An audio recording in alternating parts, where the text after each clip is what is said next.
Hello there, listeners. Here is Maya speaking again from my humble little home.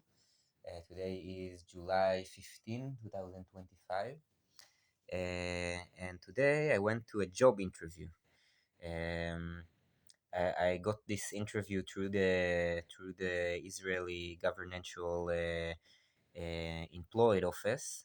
You can hear about my experience in the employment office in the preview episode.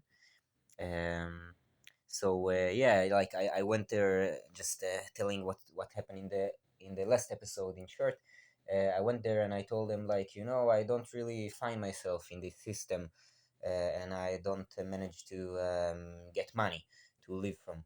So they say, okay, we can give you like a tiny little budget to live from while we help you search for a job.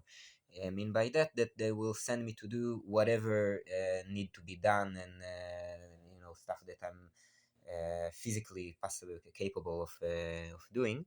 And Yeah, so they told me you have to do like whatever we tell you to do, and if we don't manage to find you a job, so we give you a little tiny budget.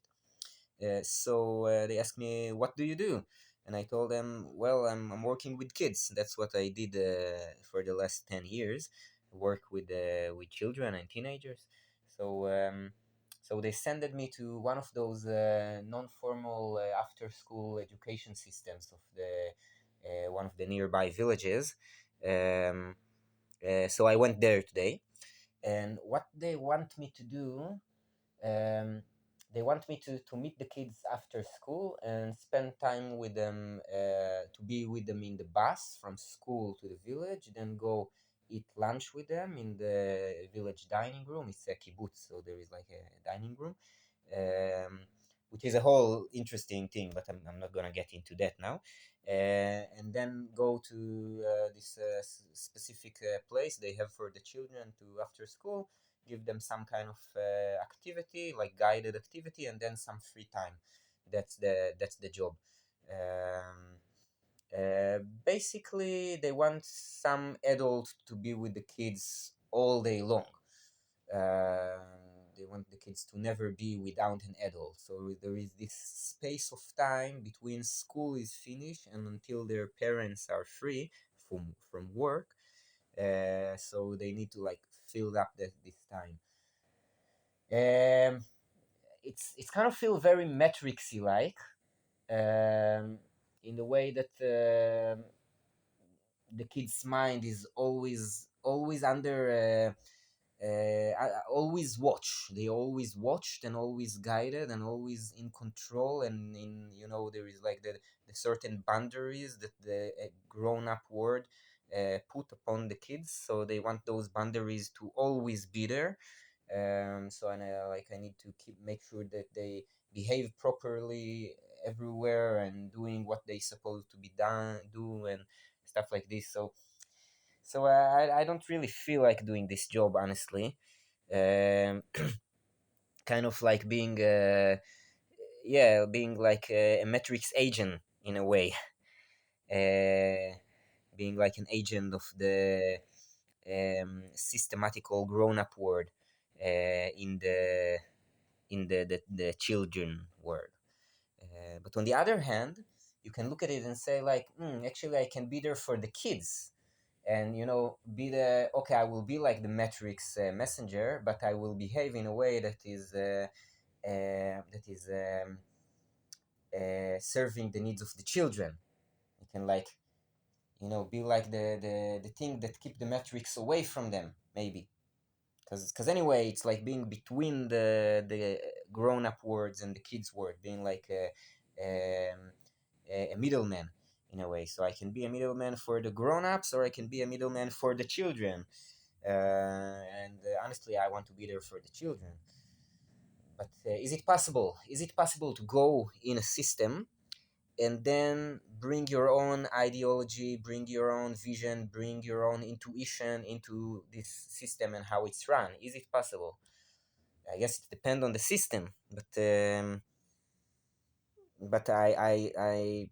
from my life experience, I have the feeling that it will be a negative answer to that. Um, Generally, very generally. I'm thinking about people that go to the military. I hear that a lot. People go to the military, and I tell them, like, why you go to the military? It's such a violent, terrible system. And they say, like, yeah, but I will be there and I will do the right thing. I won't be cruel. I will be there conquering the Palestinian territories. But when I meet the Palestinians, I will look at them as humans and not as like a vicious monster, as some other soldiers do. Like I will go to the I will wear the bad man uniform, and then I will be the good man there. But is it possible? Can you be yourself? Can you work through your own intuition when you wear uniform, when you work for a system that is financing you and guiding you and managing you? I'm not sure. I tempt to think that it's not the case. Uh, Anyway, I did my best to make a good impression just for case, and but I don't know. I don't really feel like going there.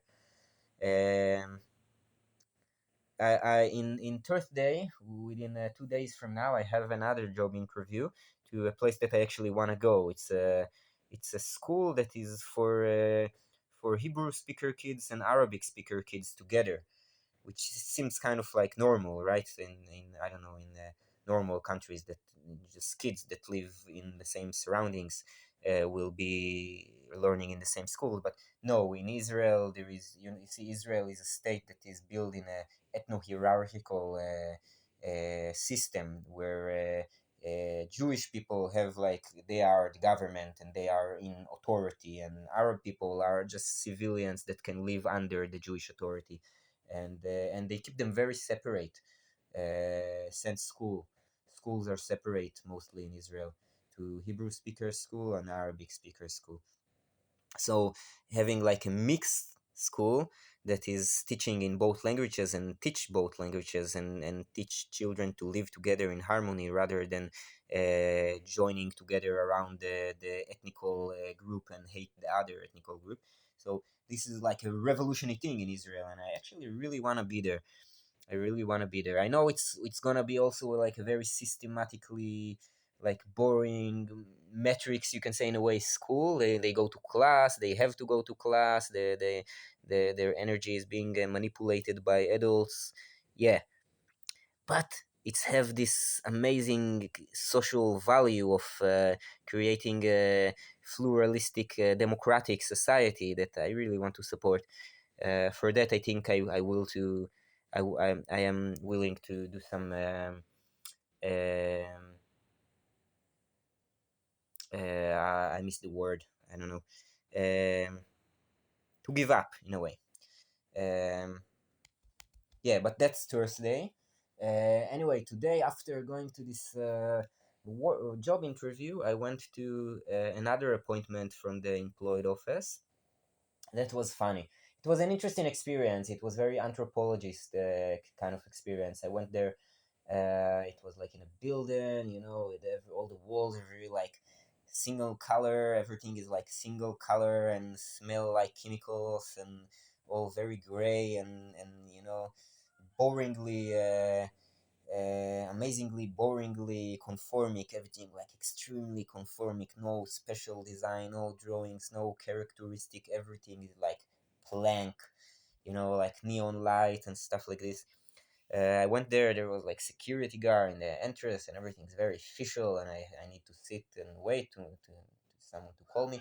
Then they call me and I go, and there is like this tiny little cube room, and there is like really nice lady there that sitting there, and like, okay, hello, Mayan. I see that you will sign in the the this program that we try to find you a job and give you a budget if we can't and stuff. So who are you? She asked me, the lady, like, who are you? What can you do? Like, what can you tell me about yourself? So I told her, like, I'm not really a conformic person, I can say, and told her a bit about myself and my experience in the world, in the world of adults, you can say.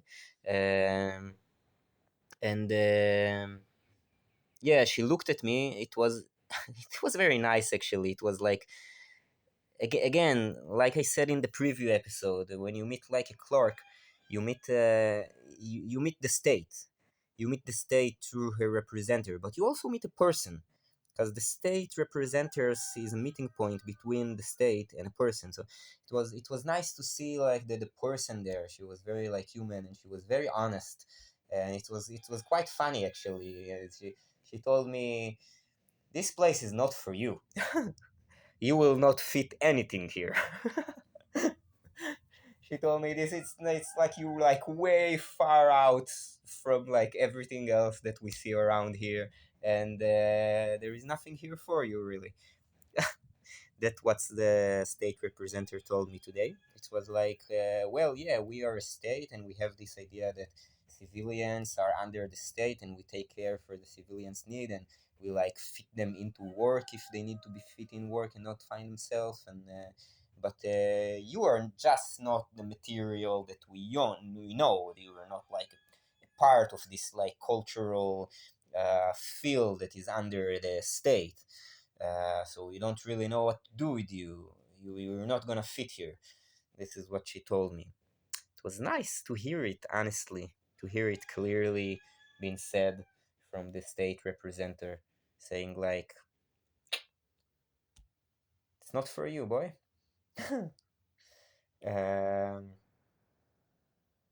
yeah, I wish they could say that and then tell me like, well, so we will not tax you because we can, like, you're not really fit, so we won't, we're not gonna take taxes from you, because if the state will not rob me, basically, so I could just ignore them in a way, or live, create my own world and life beside of them. But the thing is that they take my money with the taxes and stuff. But so yeah, so the question is, how do I not pay taxes to the money, to the country? I need to not buy things for that, or reduce buying stuff, and which is good anyway, also environmentally, and yeah, maybe find some other tricks. And how do I live my life disconnected from this system that I just don't fit in, this kind of metrics world? It's a good question. Maybe I will go to this special school that I want to work in, and then I will pay taxes, but at least I will be making the change that I want to see. Yeah, it's always the question. If you just do what the system tell you, or you try to get away from the system, or you try to work in the system and make it change.